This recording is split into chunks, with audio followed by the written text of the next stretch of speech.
Bienvenue dans la suite de ce tuto vidéo.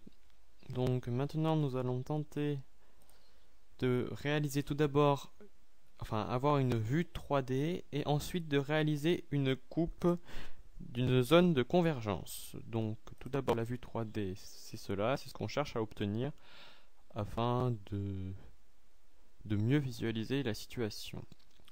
Donc nous allons lancer Sismologue. Sismologue est lancé. Nous allons nous intéresser à l'Amérique du Sud. Donc on zoome, on fait apparaître les volcans ainsi que les séismes. Si vous ne savez pas faire ceci, veuillez vous reporter au tuto précédent. Donc on va maintenant visualiser en 3 dimensions. Pour cela, on utilise la fonction vue relief 3D.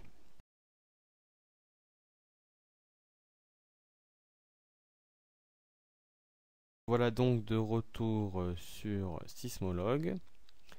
Donc maintenant, après avoir vu cette vue 3D, nous voulons avoir une coupe d'une zone de convergence. Donc retour sur Sismologue. Voilà, donc on a la longitude et la latitude de notre coupe. Ce qui est très important, c'est qu'elle doit être perpendiculaire à la frontière des plaques. Donc pour cela on peut afficher les frontières, donc contour des plaques, voilà, pour nous aider.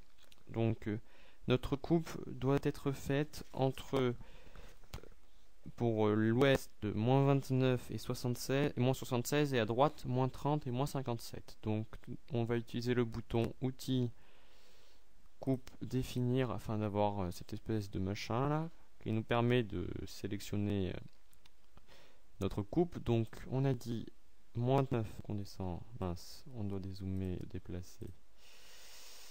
Voilà, alors moins 29 et moins 76, impeccable.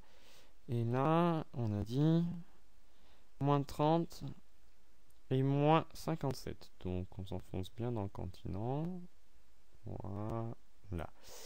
Donc maintenant, pour visualiser notre coupe, c'est tout bête. Il suffit de faire, on vérifie bien qu'on est perpendiculaire à la frontière des plaques, ce qui est apparemment le cas. On va zoomer pour vérifier. Voilà, donc on voit bien, on est quasiment perpendiculaire. Bon, on peut peut-être améliorer un petit peu. Voilà. Donc maintenant, pour voir notre coupe, Outils, Coupe, Dessiner. Et donc nous voilà avec notre coupe bien coché échelle 1 pour 1, ce que je n'ai pas fait tout à l'heure pour l'autre, c'est pas grave, mais c'est souvent très important. Et donc on voit nos reliefs. Alors ici on n'a pas les volcans, donc c'est de ma faute. Ah si, c'est qu'il n'y en a pas en fait. J'ai rien dit. Donc Outils, Coupe, Dessiner, voilà. Donc on voit des séismes, etc. Donc maintenant on va l'étudier, cette coupe.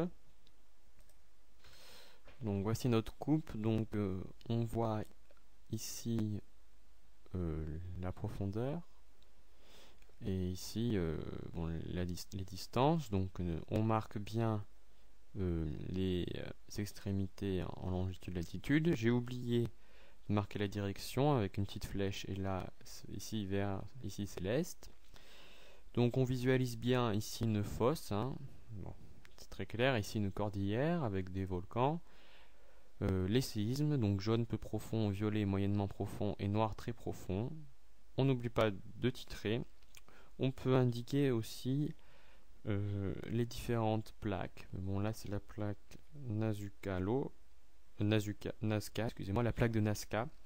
Et ici la plaque sud-américaine. Bon, voilà. Et après on a tracé le plan de Wateti-Benioff en s'aidant des séismes. Voilà. Je vous remercie de m'avoir écouté et à bientôt pour un nouveau tuto vidéo.